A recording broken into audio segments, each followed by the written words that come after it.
يا أيها المزمل قم الليل إلا قليلا نصفه أو انقص منه قليلا أو زد عليه ورتل القرآن ترتيلا إنا سنلقي عليك قولا ثقيلا إن ناشئة الليل هي أشد وطئا وأقوم قيلا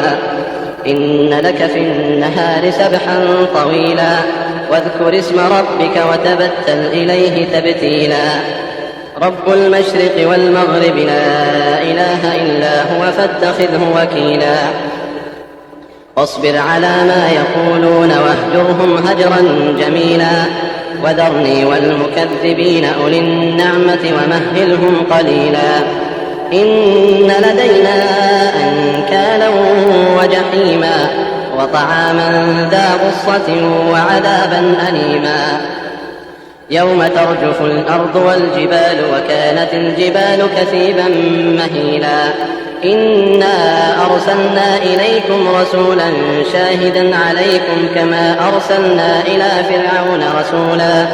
فعصى فرعون الرسول فأخذناه أخذا وبيلا فكيف تتقون إن كفرتم يوما يجعل الولدان شيبا السماء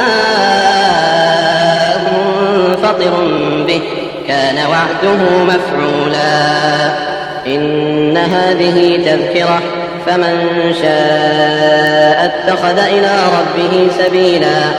إن ربك يعلم أنك تقوم أدنى من ثلثي الليل ونصفه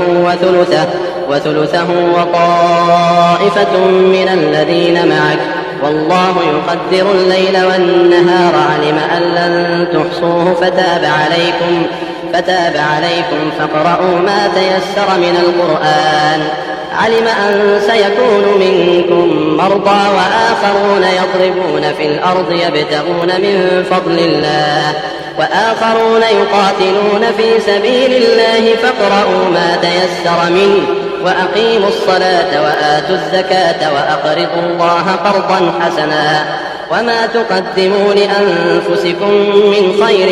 تجدوه عند الله هو خيرا وأعظم أجرا واستغفروا الله إن الله غفور رحيم